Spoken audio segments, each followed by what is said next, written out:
Welcome, everyone, to the One More Game podcast. I'm one of your co-hosts, Jeremy Culver, a.k.a. Darcy, and with me is the California Thirst Quencher, Pete Leisure. Pete, how you doing, man?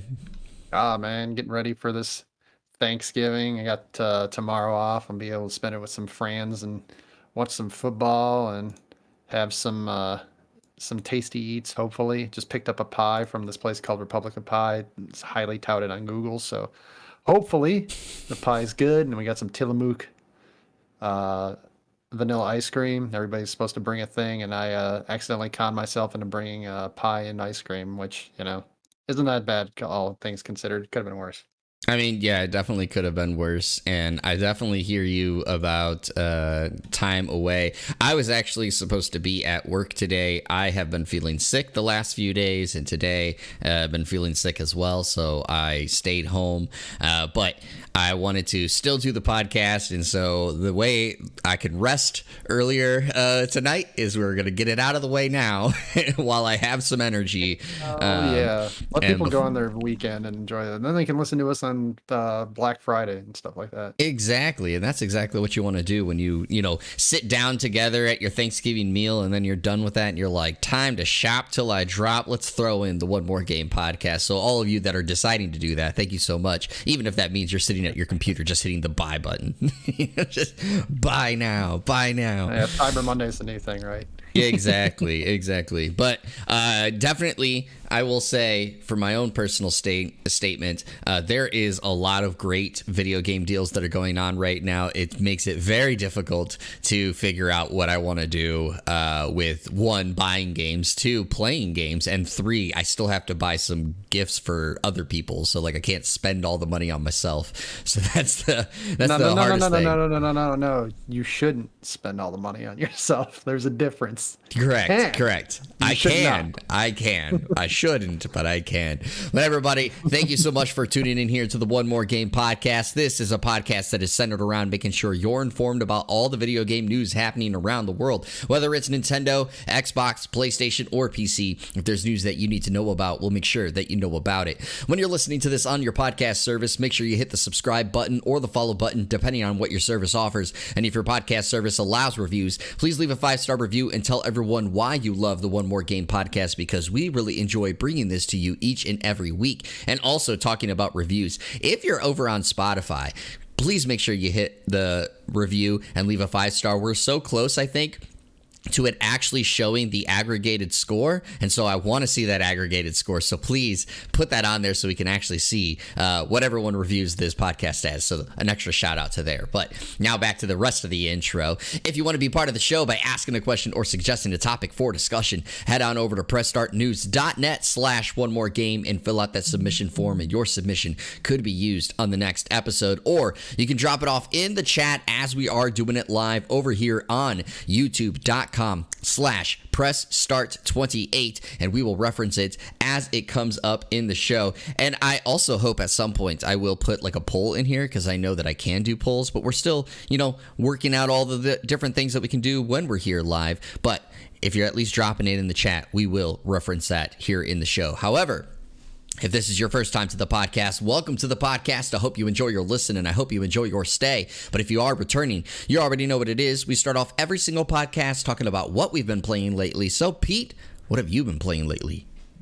So I finished Arkham Asylum and got the urge to play the rest of the Arkham series, because I never actually played. Well, I guess the Arkham trilogy. There's more than just those three, but the main trilogy of Arkham Asylum, Arkham City, and Arkham Knight. I've never played Arkham Knight. I only dabbled in Arkham City. So trying to go through Arkham City right now. And man, I got to tell you, this is one of two games. I got to tell you, the city-based games for the superhero city-based games like PS4 Spider-Man 2, and the old PS2, this Batman Arkham City, just like the ones where you just go around and just be a superhero are just like my favorite superhero games, man, because they get you to feel the closest to being the actual hero. Batman Arkham Asylum also does too, because you get to be a lot more sneaky when you're going around the asylum and stuff like that. You're kind of like the horror, the shadows and like the things that jump out and scare like the bad guys, and that happens in the asylum. This still kind of happens in the city too, but just going around and just be like, oh hey, there's some mooks that kind of want to beat them up. swinging around when you're in Spider-Man. Just like they're like my favorite superhero games because you feel like the actual superhero. So I've been having a lot of fun doing that. Kind of doing it in honor again of like Kevin Conroy's passing. Great voice actor for Batman. And I got another game and so that game was really fun. And I got another game to share that is also fun. And I absolutely do not recommend anybody trying to get this one because even though I enjoyed playing it, it's a card game. The card game itself is called Card Fight Vanguard. The game is called Card Fight Vanguard Dear Days. And Jeremy, I want you to go on Steam right now and we'll search up Card Fight Vanguard Dear Days and see if you can guess why I'm going to explain why I like the game, and you're going to tell me why I don't think people should get it. So the game's really fun. I've always enjoyed the Card Fight Vanguard UI, how the game plays. Bushy Road in general, I really enjoy their video game, or not their video games, their card games in general. I really like the way they play. They're usually relatively quick. The games last like 5 to 10 minutes or so once you get the hang of like the actual gameplay. This one's a little more advanced because I dropped off of Card Fight Vanguard. So as you know, once you stop playing card games for a while, more cards come out, more mechanics come out, and sometimes you can get a little lax on the way the actual game plays if you're not up to date on some of the mechanics. So I was dabbling a little bit of that in the demo, and really enjoyed it. And then I went and looked at the actual game, and I was like, nope, I would not recommend this for anybody. Can you tell me why, Jeremy? Well, it is retailing at $69.99. It is retailing at $69.99, and that is exactly why I would never recommend anybody buying this game. No, not only that, Jeremy, whenever they come out with a new set, you have to pay like 10 or 15 bucks to get the DLC to actually play with the newer cards. Well, so and that's what I wanted to hit up real quick as well. Is I noticed it's $69.99 for the game itself, but the season pass, or as they call it, the additional card pass, is retailing at $65.49. Yeah. So no, I would not recommend this game for anybody. I had a great time playing the demo. I had a lot of fun.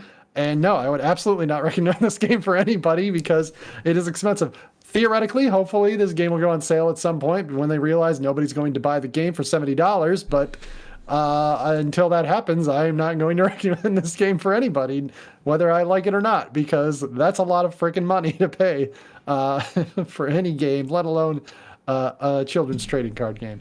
Yeah, and it's kind of crazy because it has 255 reviews at the moment. 88% of them are positive, which means the game is like fun, as you're saying, and obviously I'm sure a number of those reviews are people who like Card Fight Vanguard, but still, people, even if you like the series of the game, that doesn't necessarily mean like the digital version is going to be good. So like that's at least positive, but it's crazy the fact that you're saying it's like they're trying to sell it for $70. And I've made mention in here before, and I will make mention here again. I am not a developer. I do think that developers need to get paid for making their games. However, with a game like this, it's better to go the route of cheaper up front, and then, as you said, obviously as new cards get introduced, people are going to have to pay. Like, that's just how it is. That's how you get your money, is like you don't get it up front, you get it in the long-term aspect. But they're like, we're getting it now and forever. Yeah, I was about to say, they're double dipping. They're like, you got to pay for the game up front, and then you got to pay for the season pass. Usually it's one or the other, and this one is just like, nah, man, you're paying for it all.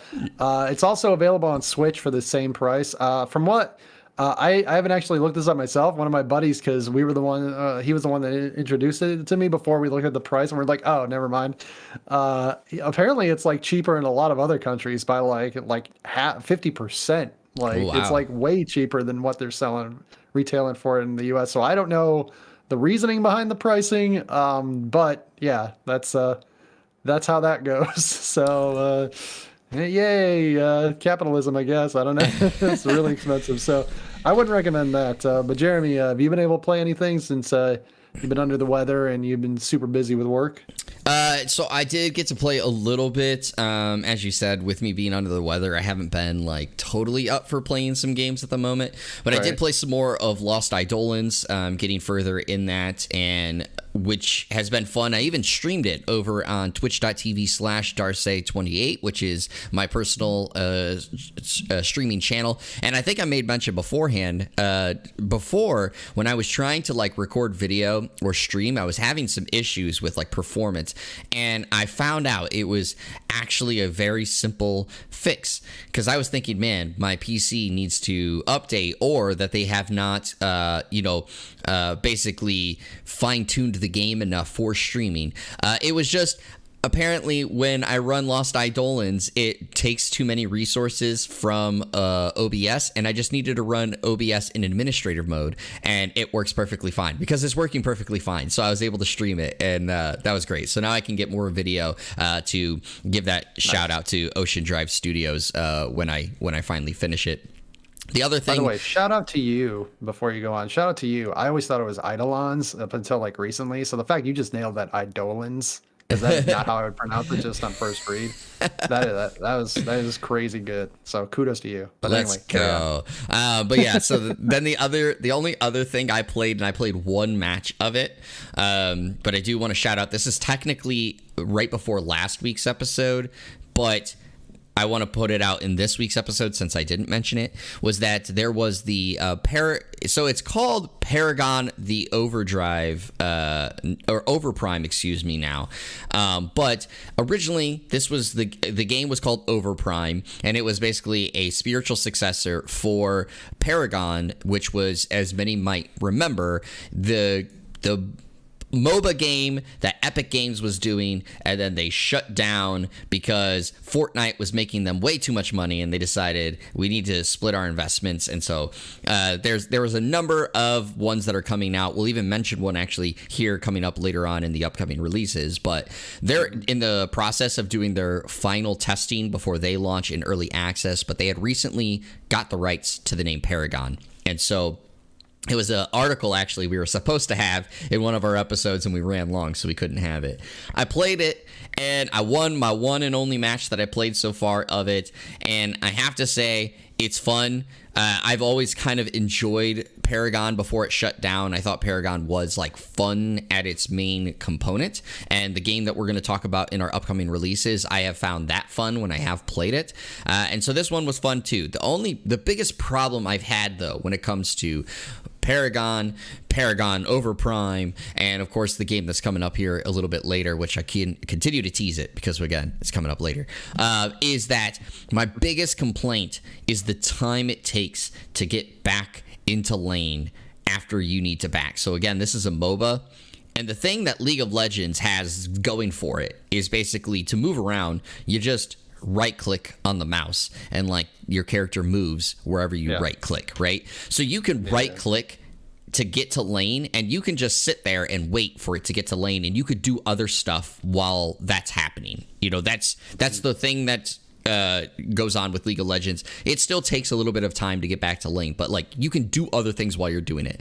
In Paragon, in all these type of things, it is a third person combat. So like you move using WASD to move around.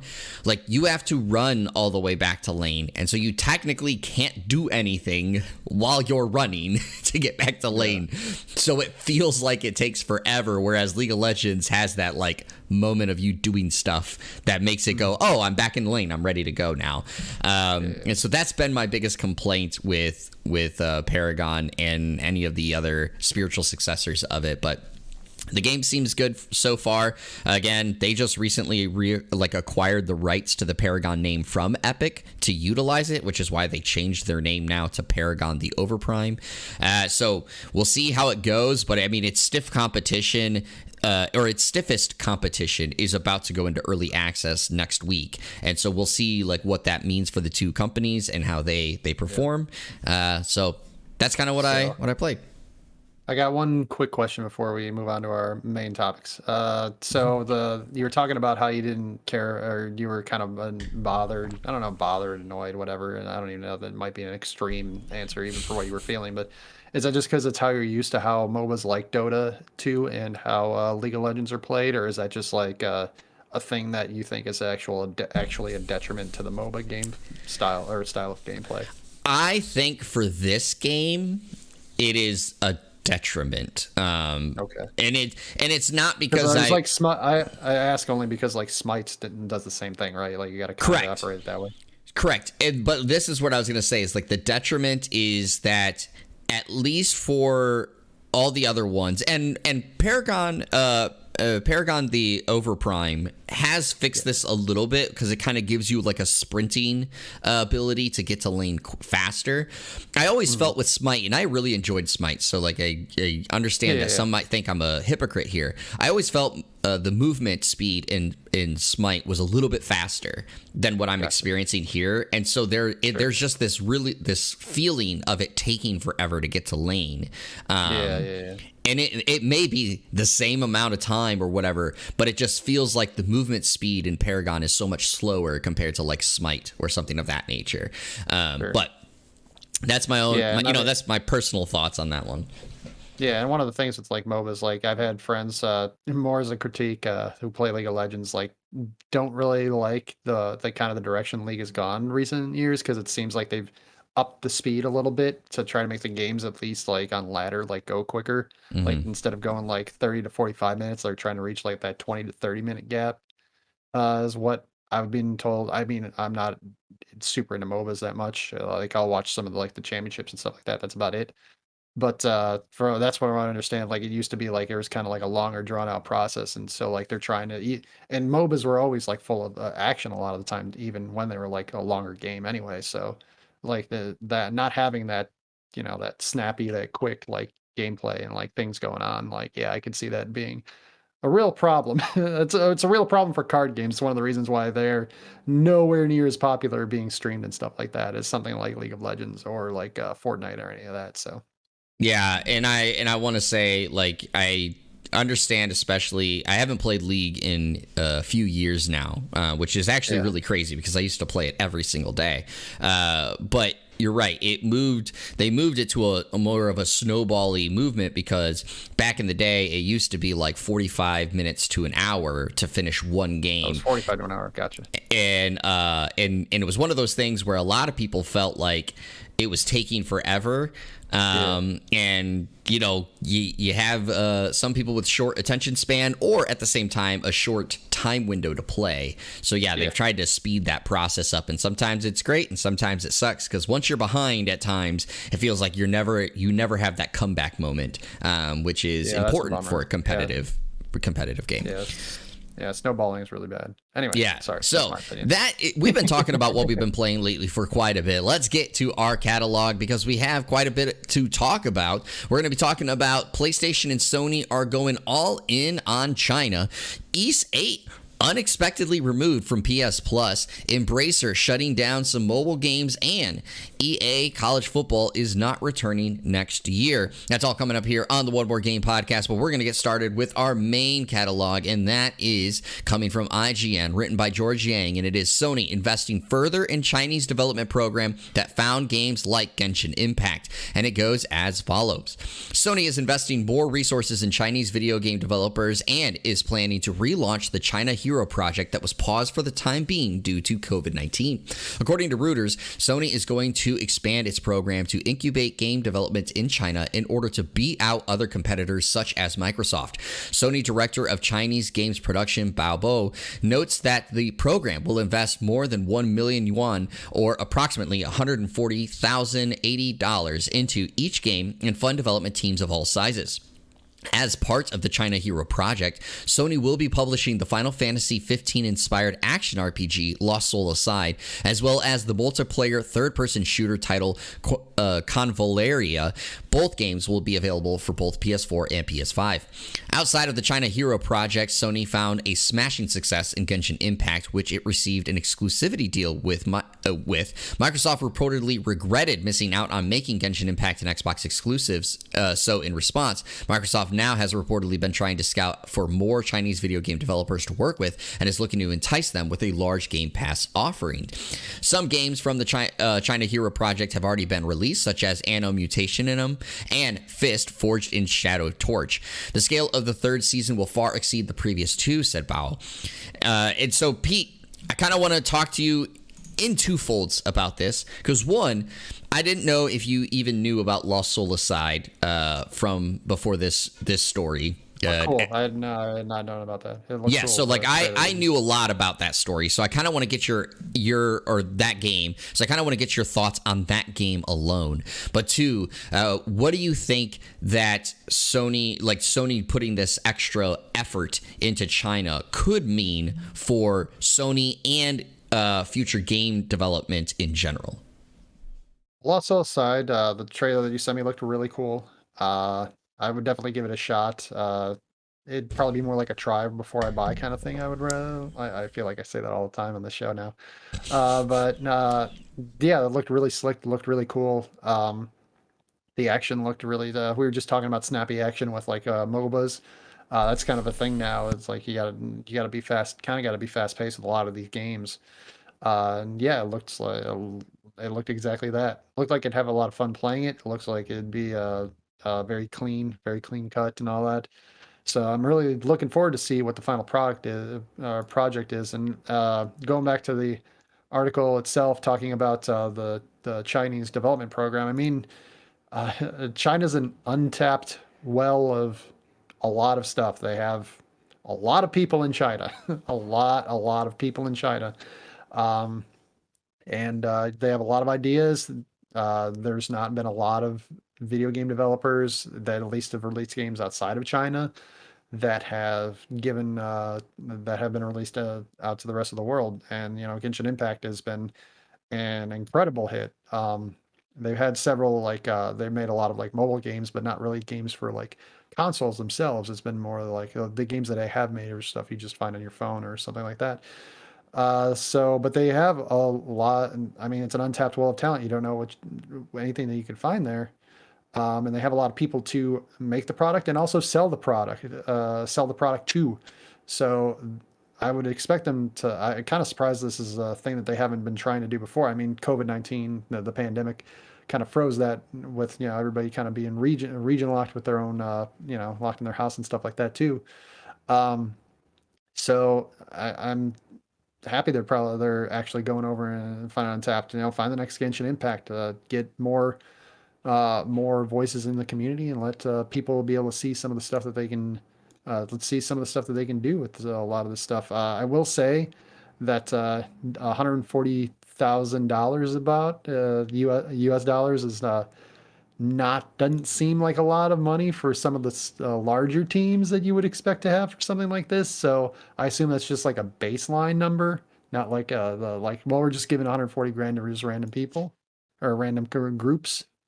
So that was a little bit of an odd duck, just kind of throwing that number out there. I understand it was 1 million. I'm gonna get the word wrong. Yuan.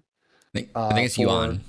Yuan for what the Chinese monetary unit or unit of money is. But yeah, I mean, if they're going to make more games like Lost Soul Aside, they're going to make more games like Genshin Impact. I'm all for listening and keeping an eye out on what they're going to do. I did not know that Microsoft was actually trying to get Genshin Impact an Xbox exclusive, so that was kind of interesting to also learn that they kind of missed out on that deal because they probably would have gotten a lot of people on Game Pass playing Genshin Impact on a regular basis. So yeah.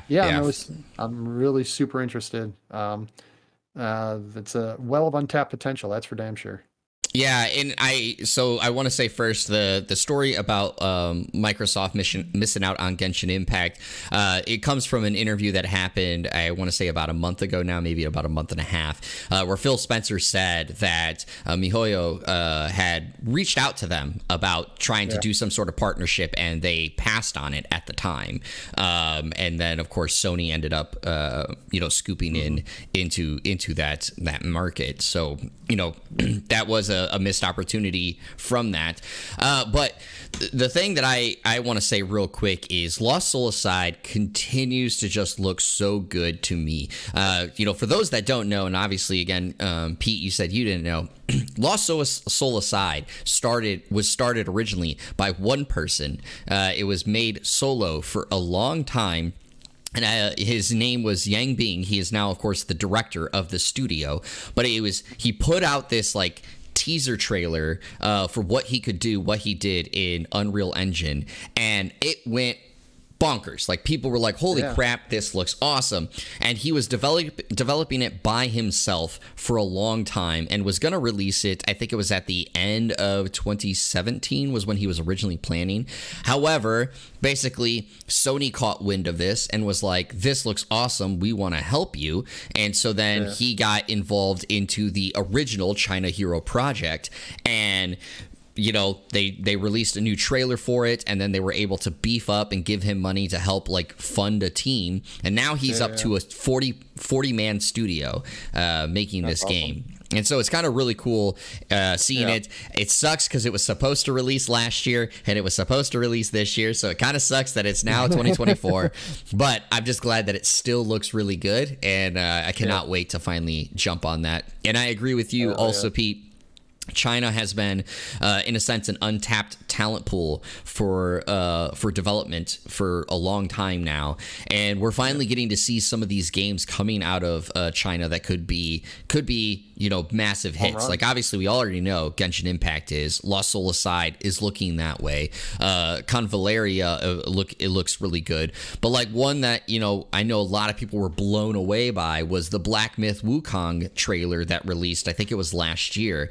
Or maybe it was the year prior, and like that game looks absolutely stunning, and that's supposed to come out next year. And there's a couple of others that I can't remember off the top of my head, but like there's some really cool studios that are there for the partnership aspect in China, and I know, of course, there is the government aspect that does cause some it caused some hesitation beforehand, and I know like China has some rules when it comes to the consumption of video games and things of that nature, which of course that caused some hesitation, I think. But there's a large pool there that could be great to tap into. And like what I think it could be for the future, which is great, is that what you see come out of what any studio comes out with is always going to push another studio to go, oh, well, let's try to do something like that, but better, right?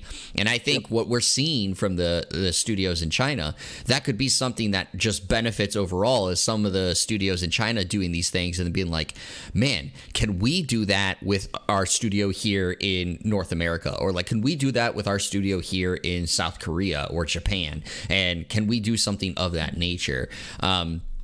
Each region has a different, stylistic choice. Obviously, as you can tell, like just looking at the Lost Soul Aside trailer, like they like the flashy colors, the electricity and things of that nature, which makes the game impacts look really awesome and the swordplay look awesome. I could very well see other studios trying to adapt similar visual effects in some of their games and seeing what they can expand upon, and can they improve it even more than what we're seeing in some of these other studios. So like I look forward to seeing what's the next games coming out of this the China Hero project, because everyone so far that has came out has at least been, good and look awesome. So that's half the battle. Yeah, and it's a copycat league, like you said. I mean, I know it's an NFL term, but like you said, they see something cool, they're gonna be like, "What if we did this but did it better?" And it's always room for growth, always room for improvement. So it sounds really dope. So hope we get more of that. Definitely hope we see more of that. And now let's go into our next article. We're going to noisypixel.net for this one, and it is written by Orpheus Joshua. And it is that Ys 8 Lacrimosa of Dana was removed from PS Plus Extra Tier, and it wasn't planned, and NIS America is investigating it, and it goes as follows. Recently, the PlayStation 4 version of the Nihon Falcom developed action JRPG, Ys 8 Lacrimosa of Dana, has been mysteriously removed from the PlayStation Plus Service Extra Tier. However, the other Ys title accessible via the service for Western audience, Ys 9 Monstrum Nox, is still available. Now, circumstances regarding the game's removal were not revealed, but in a statement to outlet Push Square, publisher NIS America announced that it was unintentional, and they are currently investigating. Ys 8 Lacrimosa of Dana not appearing in PS Plus Extra was not planned, and we are currently looking into the details. We would not remove any title from any platform without prior communication through our channels. Now, the issue has been fixed, and it is back up as of today. That was the update that is out there. But it was part of the reason we're talking about this is that there was a native PS5 version that launched, East 8 Lacrimosa of Dana, that came out, and right around the same time was when it happened. Of course, East 8 Lacrimosa of Dana, it was reviewed very, very well. It is a very popular title in the East series, and it basically spearheaded the popularity of the East series here in the West because, of course, East was a very long-running title, but it wasn't as popular as you would say most other RPGs in the JRPG realm until Lacrimosa of Dana was so well perceived. But basically, Pete, I want to talk to you about this, and it's what do you think, basically discussion-wise behind the scenes, was going on with PlayStation and NIS America when it's like, hey, our game is gone? Yeah, this was a weird article to read. I was confused. I kind of chuckled and giggled. They're like, we're investigating. Investigating what? Like, what if likely only 2 scenarios happened? You accidentally hit a button to say that you didn't want it available anymore? Or they accidentally hit a button to take it off of their game system? What do you mean investigating? It's not like you're like, ah, man, it's Inspector Gadget, going in and trying to like figure out. It's like, who's the criminal now? Just weird. It was really odd. I assume that this kind of reminds me of when I first started working in Master Control. Our network had a problem, had miscommunication with NBC's main network, and we were supposed to get children's cartoons, and we did not. And so we were sitting black on air for quite an extended period of time, while we tried to resolve like redirecting the satellite so we could get children's cartoons. And that was an interesting morning, shall we say, figuring that all out. And that science kind of sounds like what happened here. I have to assume there was a miscommunication of when the physical copyright dropped on PS5, that it kind of like they're like, oh well, you don't want the what do you call a copy or whatever deal. So you clarify again what they actually was released the same day that this happened. So it's roughly around the same time, and it is a PS5 version of East 8. So they made like a native PS5 version. It wasn't like what most games, right? It's a PS4 version that is playable on PS5. Yeah. Like, which is It's this a version. actual PS5 But they made an actual PS5 version, and it was right around that same time when it dropped was when they were like, bye-bye PS4 version. So maybe if I had to guess what happened was that they tried putting the PS5 in on the PS4, which is obviously going to say, well, we can't run that. This is a PS5 game. What are you doing? And so like they couldn't actually like get a hold of that game. How that happened, I don't know. Somebody just not paying attention to what game they were putting on for sale, I guess. I don't know. I don't know all the specifics of how you say which games are allowed and which games aren't. I'm sure there's some engineering process involved with that. A little odd that they were not aware that this happened, but happy they resolved it. Thank God for that, because it's a popular game, and a lot of people probably were looking to hope it'd be on sale for the holiday season. They could pick it up and give it a shot. So. Yeah, and I think for myself, like I had, I should say I have the East 8 Lacrimosa of Dana for the PS Plus downloaded on my PS5. So when I saw this article yesterday, I was like, wait, I can't play it? Like, now granted, I'm not playing it right now, but it was still just like what the heck? And the fact that NIS America was like, we don't know what happened. Like, it just, that's the weird part, right? That's the thing that's just so insane. And so, like, similar to what you're saying is what I think has happened is there are some games on PlayStation that the PS5 and the PS4 version like overlap on top of each other in the store. And I'm thinking what happened was like when they released the PS5 version, it overlapped in the PlayStation Store, and because the agreement was only for the PS4 version, which of course is still the case, the PS5 version is not on PS Plus, that when it overlapped, it auto took it off the system because it was like, oh, well, the PS5 version can't be on PlayStation Plus. Like, it's not, that's not the agreement.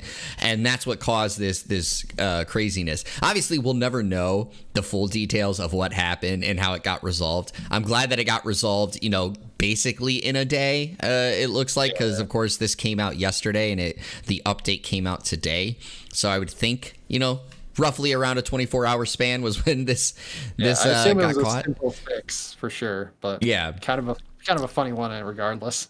Yeah, totally a funny one. And I also think that probably NIS America is like now a little hesitant on what goes on with the PlayStation Plus in the future. They're going to be like, are you going to just magically take our game off again? Like, don't do that to us anymore.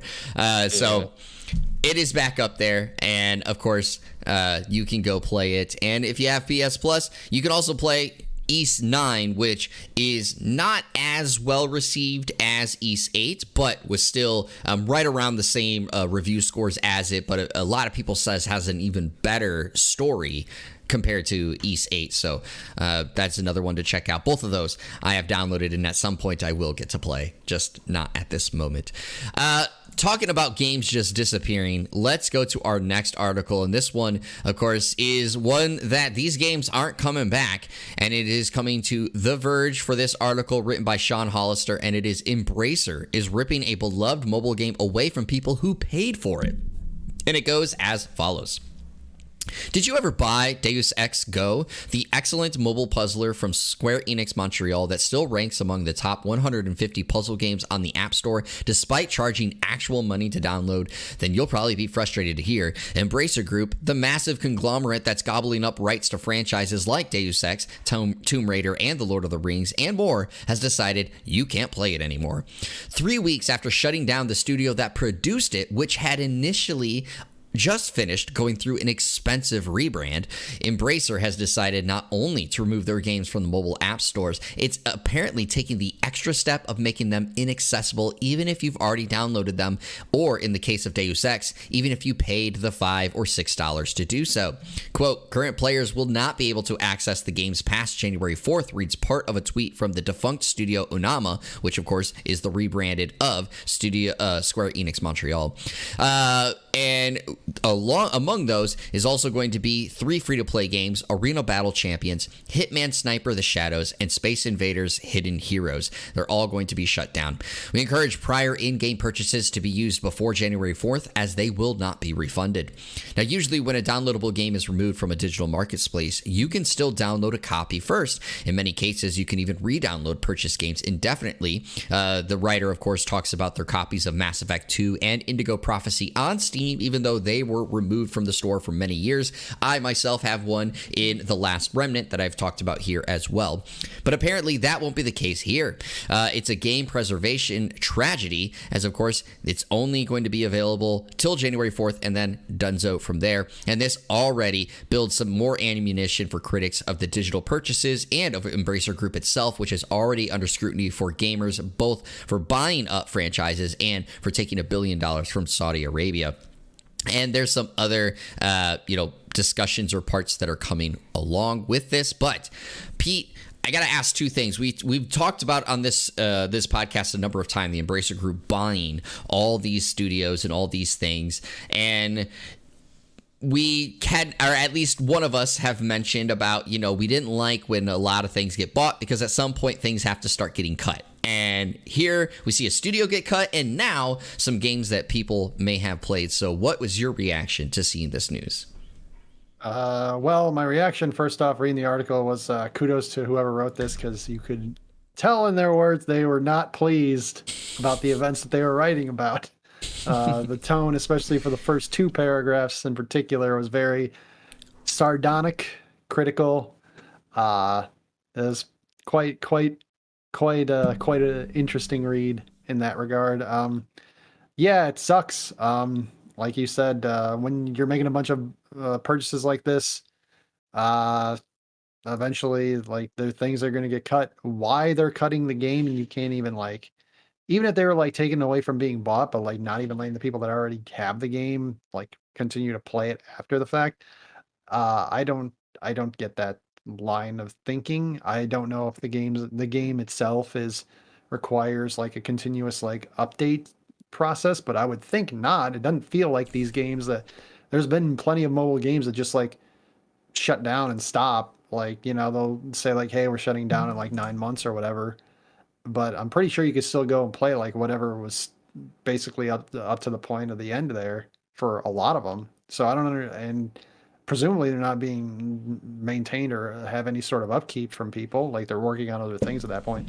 So I don't understand the process of this one in particular, why they would just like, yeah, we're just removing it. And it is really like the things that they were talking about, the games preservation tragedy. Yeah, seems like it's got a nice cult following of a game, and like people aren't going to be able to play it anymore. And just in general, like people that maybe wanted to try it, like aren't really going to be able to play it, and they're not going to be interested in buying it if they're only going to basically paying $6 to rent it for like 6 weeks. Like that doesn't make any sense. And then going back to the what would you classify as owning something when they can just whoever can just take it away from you because it's a digital copy of something, it's not a physical copy. And how much agency do you have over owning said product if the product isn't actually in your hands? Yeah, it's more convenient to do it this way. Yeah, there are some positives, but there's also a lot of cons. There's also a lot of negatives, and this just makes you be mindful that these companies, when they have a certain a level of control, they can exert that whenever they want to, and they can exert it at a moment's notice without any hesitation, without any, basically, like just now, they didn't inform anybody up until it was actually happening, what was going on. So this is something we got to be careful for, and it's something we got to be not just in video games in general, like we got to be aware of going forward. Things like this could technically happen. Yeah, and like as you said, I will say, of course, most mobile games, when they like the mobile games that you and I normally play. So just giving it, for instance, like the Summoner Wars type game, or the Genshin Impact type games. Like when those shut down, yes, they will be done. Like you just can't really play them anymore. It happens. Those are those type of games. However, a game like Deus Ex Go, the way that I understand it, is like that's not a persistent connecting online to play type game. Like you can download it and play it. Similar to like you playing Lunar, the Silver Star, or is it Silver Stars? Yeah. Silver Star Story Touch. There you go. The original was Silver Star Star, then it was Silver Star Story. And, So like anyway, like that's a game like you bought it digital and it's for mobile, but like it is self-contained. Like it does not need persistent internet access to play. So like I'm surprised that they're cutting this.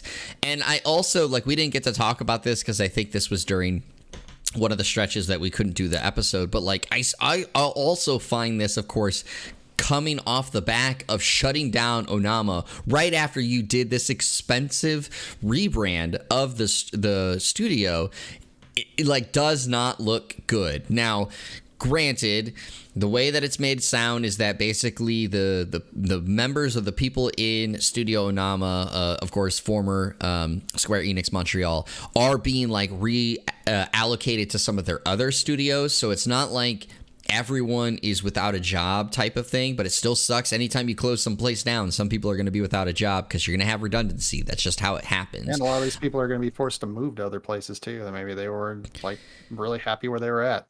Correct. And so it's one of those things where like it doesn't look good in both aspects of it. But as always, right, with these big companies, all they care about is just wait a couple of months, they'll release a new game, and then people will stop talking about this. And that's kind of what they always wait for, is that this will be brushed under the rug after a couple of weeks after it. And so it sucks. And those that bought Deus Ex Go, like I hope you got your fun out of it. I hope you didn't just buy it, because that would suck to find out I just bought it in the game. I have basically like a month and a half to play it. Gonna be that too. Yeah, so not a good look. And just sucks. I mean, no matter what they try to tell you, corporations are not people. The only thing that corporations exist for are there to make money. That's all they do. That's all they're capable of. They're not actual human beings. They're not actually people. I know they're technically people in the eyes of the court for whatever reason, but That they aren't human beings. They're only there for the shareholders and to make money. They're not there for anybody else. So. Exactly as what Pete said. So let's talk about a game that has been gone for a while, and a lot of people were looking forward to coming back, and that is EA Sports' college football. Well, that reboot is not coming until 2024 now. We're going to our next article coming from Push Square, written by Sammy Barker, and it is EA Sports' wholly anticipated college football reboot will not see the Friday night lights until the summer of 2024, having been previously scheduled to kick off in July of 2023. The game, which was first announced all the way back in 2021, is being built from the ground up and therefore will not piggyback off the work of the Madden NFL team. That's the best date for us to bring the game that we think That's the best date for us to bring the game that we think is going to meet or exceed our players' expectations, bigwig Daryl Holt told ESPN. We're trying to build a very immersive college football experience. While subsequent entries will release on an annual basis, the Juggernaut publisher wants to ensure the foundations are sound, and one tightrope it's currently navigating refers to the rights of real-life college footballers. When the game was first announced, negotiations were still ongoing regarding player likeness in the college landscape, and now, however, the NIL has opened a pathway for players to appear in the game, although it's still unclear exactly how the rights will be structured. The road's open now, but it's still under construction, Holt said.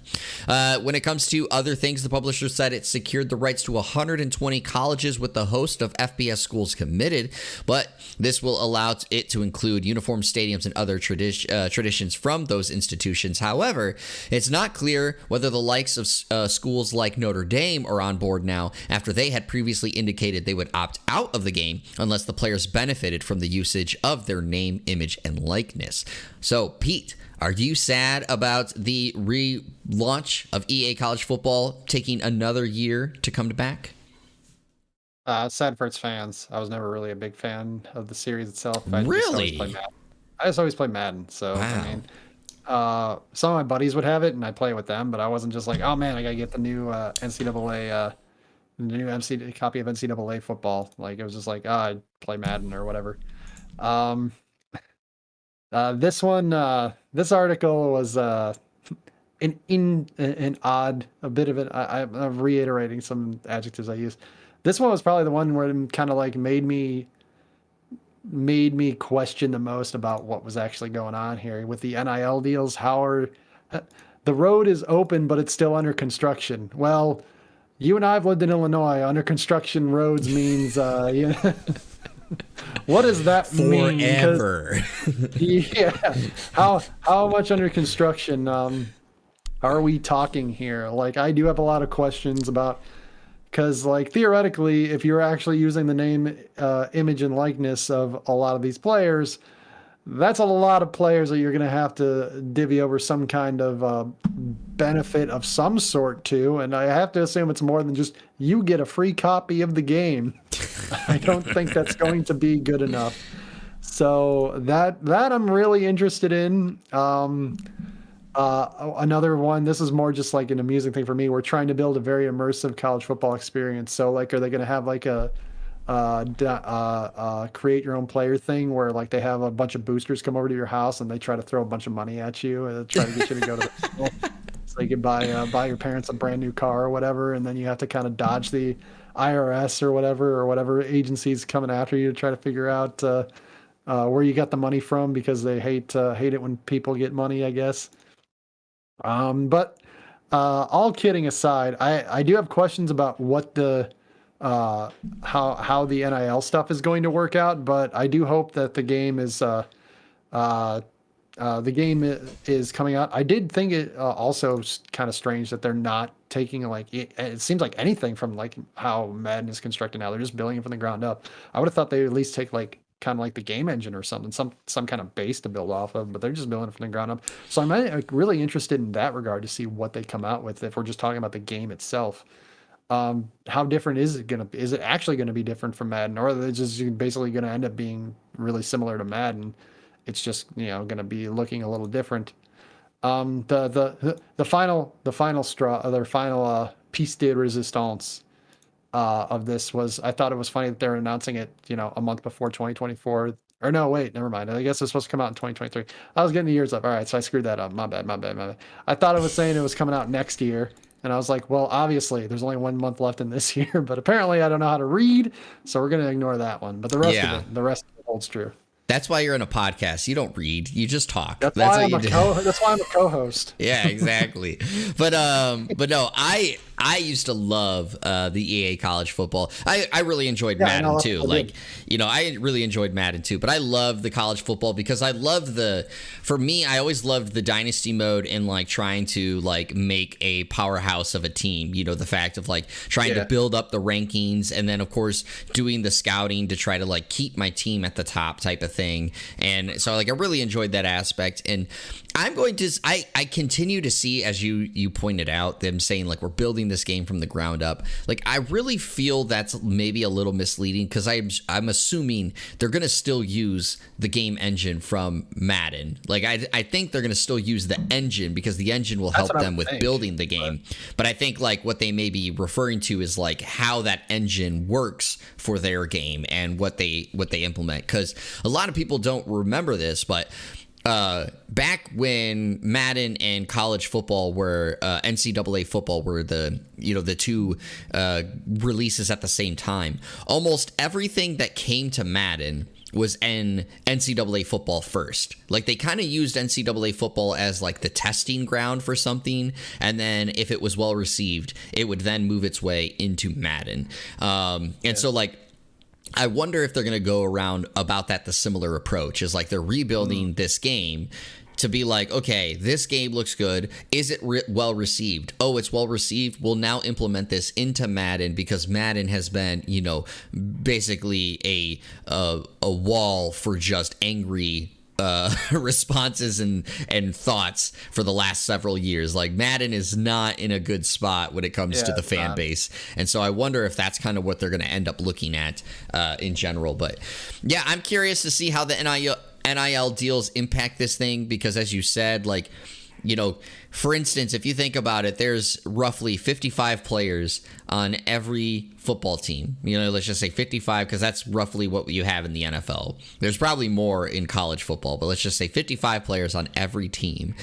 Are you going to give $100 to every player, for instance, you know, of the 120 colleges that you have secured rights for to be in the game? Because at $100 for 55 players at 120 schools, that's a lot of money. And especially if you think about like a school like Alabama, they're going to be like, no, we deserve more than $100, right? And that's where the bigger schools are going to deserve. The bigger name players or the bigger name schools are going to be like, yeah, no, $100 isn't good enough. Yeah, so I wonder what that means because like there's no infinite cap of budget for this game. Like there's just not how it is. So I wonder how that's going to impact things. Yeah, and it was one of the reasons why they stopped making it originally, right? It was just kind of like, hey, you're all trying to use these college players, like, but you're not actually like you're using their number and like their skin color, but like, you know, you're not like actually giving them any money. You're just kind of like doing the Madden thing, but like just not like actually having their names on there. It's like playing with a bunch of like how back in the day Michael Jordan would never actually be in like any of the basketball games. It'd just be number 23, but he'd have like be a 99 rating and everybody know who he was. But it's like that's for everybody. It's like, okay. Everyone knew it.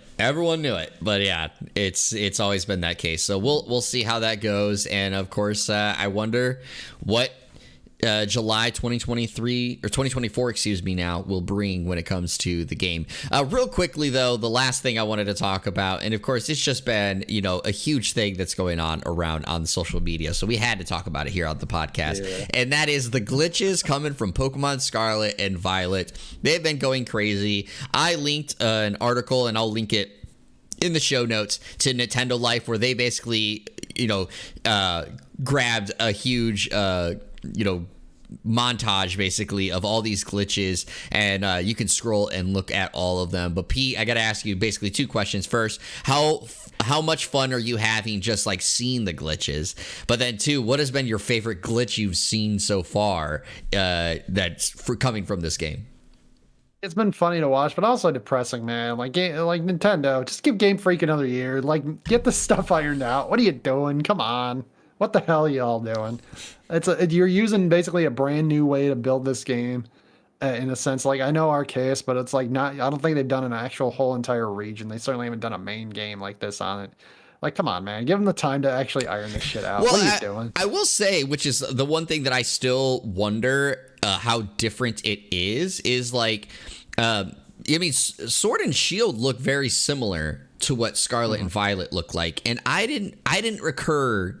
Like, I know there were glitches with it, but I didn't incur any glitches that were like to this point. So I wonder what happened. What happened? But the thing is that most people seem to still be like loving the game even with the glitches. Yeah, that's the crazy part, kind of. The glitches themselves have been quite hilarious. I think one of my favorite ones. I'll go with two. The first off, the invisible bike or the invisible ride or whatever. Just like you're like in the like Wonder Woman in the invisible jet or whatever her flying craft is. And then the other one too, because this just reminded me as a kid where whenever you give a frowny face to your parents and they're just like, "Oh, you better be careful, your face is gonna get stuck like that." The one where they show like the character emoting in the camera and then their face gets stuck like that. The main one. That was another one that just made me think like that. It's like, you gotta be careful or your face is gonna get stuck like that. Like that kind of thing. I hope everybody stops listening to the podcast right now. If you're listening to it on a podcast service, go to YouTube and just see the face that Pete just made. I don't even know what that face was. But anyway, I don't even know what that face was either. Those are probably the two that made me laugh the most. But all of them are pretty entertaining, even though they're a little kind of depressing. It was just like, just give people the amount of time to iron these stuff out. Obviously, they wouldn't iron all the ones out because the most game testing, for people that don't know, and they probably, if you listen to this podcast, you probably do know, the most testing that's done in a game is day one of a game of a release. That's the when the most play testing is done, because that's when the most people are going to play. No matter how many people you have playing, there's not going to be as many people playing as there will be when they drop the game originally or for the first time on day one. That's the most people are going to be playing. That's where you're going to find the most glitches. So that's how that works. Yeah, and of course also you have some people who like aren't game testers, but they will seek out to break the game. And so again, like that's kind of what you find out on day one. I have two as well. This is definitely not this. I have not a result of that. Oh yeah, exactly. I have two as well, and my number one is it's in two parts, I guess is the way to describe it, because the first version I saw it had like no like overlay audio. The second version, time I saw it, had the overlay audio, and it was even funnier. But it's a glitch of basically if you like throw a Pokemon near a body of water, like you're fighting a Pokemon in the body of water, the Pokemon will like slowly slide off and fall into the water. And so the first one was both of them involved Fuecoco, which is one of the starter Pokemon. But the first one like was just like Fuecoco was asleep, like the Pokemon, it was actually had the status effect sleep, and it like just slowly slid and fell into the water. But the other one was it had the audio which is like they throw the Pokemon and it's like, there's my boy. and then it's like, oh no, my boy, when he like falls into the water, it's like, Father, help. And I thought that was hilarious. The second one that was really funny is like there was like a supposed to be like a cutscene where like the trainer like walks up to the person he's supposed to talk to, which I think is like one of the professors, and I don't know how to describe the walk, but he kind of had this like weird like body walk as he was going up to it, but the game like glitched to the point where like he didn't stop where he was supposed to, and so he just kept walking through the professor and just kept walking off screen, and then all of a sudden like glitches back to where he was supposed to be.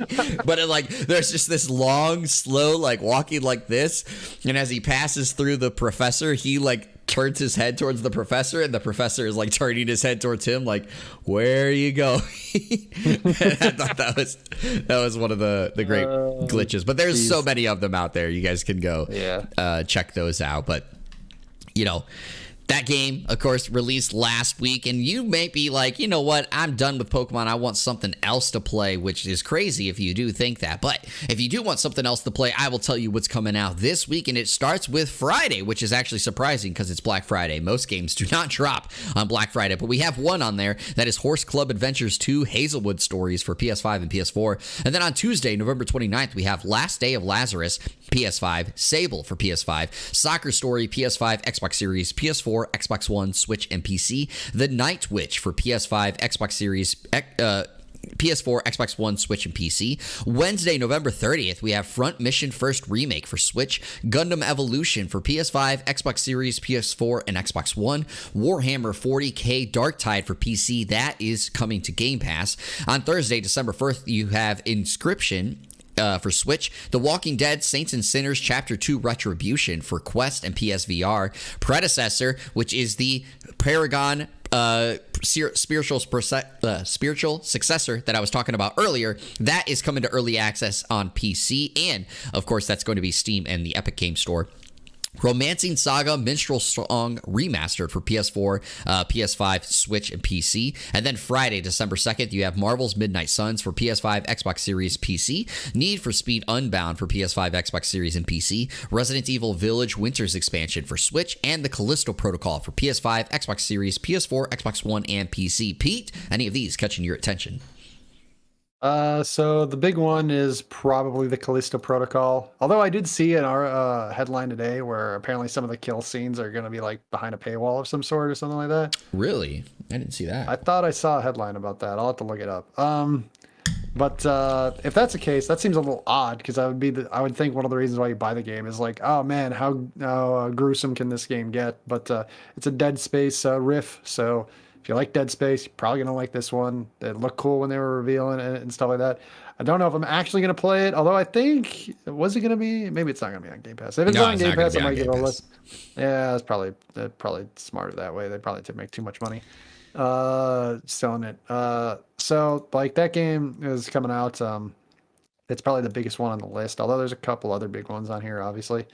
Gundam Evolution is another one that, we talked about it a few times. It's 6-on-6 kind of Overwatch style of game. I think they're coming out with a new Gundam mobile suit that you can pilot if you want as part of the process. I believe this is also their season 2 that they are kicking off at the same time, or like the day before they're kicking off, something like that. I was seeing when I was looking up the YouTube video for the trailer. I think that's what they were talking about on there. And then Night Witch looked like a pretty cool platformer kind of Metroidvania style of game. So I was interested in that as well. I feel like for the first time, I'm going to say some games that you didn't list off. And that first one is the big one for me, which is Front Mission First Remake. Like, I am super excited for that. I enjoyed Front Mission. I think it was 3 when it came out on PlayStation. Front Mission, the first Front Mission, if I remember correctly, has never came out in the West. So I'm excited for this one. I love strategy, tactical RPGs, and Front Mission is a good one on that one. Romancing Saga Minstrel Song. I know that it is actually one of the least liked Romancing Saga games. However, this remaster seems to improve a number of the issues that people had with the original release. So I kind of look forward to that one. And then the last one for me, which is the real big one for me, but it is one that I won't get at first because I have too many games, and I probably am going to buy some games here on Black Friday that will also make it so that I shouldn't buy it right away, which is Marvel's Midnight Suns. As an XCOM fan, I really enjoy what Firaxis makes, and I think Marvel's Midnight Suns has looked really cool, especially with the card system that they're kind of implementing for attacks and stuff.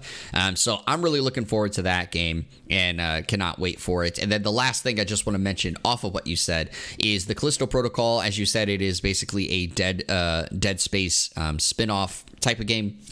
For those that may not know or do not remember, a lot of the people that are working on the Callisto Protocol are the original Dead Space team, especially the director, Greg Schofield, if I remember correctly is his name. He was the original director of the Dead Space games. So that is why it is going to be very reminiscent of Dead Space. And of course, Dead Space, the remake, is going to be coming out in 2023. I think it's in January at some time. So if you like Dead Space, you can get the Callisto Protocol and then turn around and get Dead Space again if you do so inclined.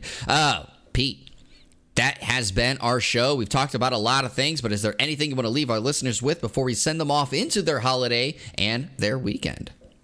Have you looked at the starter evolutions? What is with some of these, man? No, I have avoided it in case I decide to play it. You want to get you don't want to get spoiled? I guess I will get spoiled now. I mean, if you want to look it up, I don't need to link it to you. Some of these are. Let's just say the water Pokemon final evolution is called the Dancer Pokemon. Nice. So that's an interesting thing. Also, the Fuecoco, his evolution is he basically gets a sombrero, which is kind of adorable. That's his first evolution. He's just like, I found a hat, yay! Spoilers for those that have been trying to avoid it. Spoilers. Yeah, sure. Everybody, happy Thanksgiving. Enjoy a lot of food. Happy Thanksgiving for those that celebrate. For those that don't, happy holidays. Happy holidays for this week and the rest of the year, because we're going to have a lot of them. So if you celebrate Thanksgiving, happy Thanksgiving and enjoy. If you don't, happy holidays and enjoy. And, we'll see you next time we record. Presumably next week, but, you never know, I guess.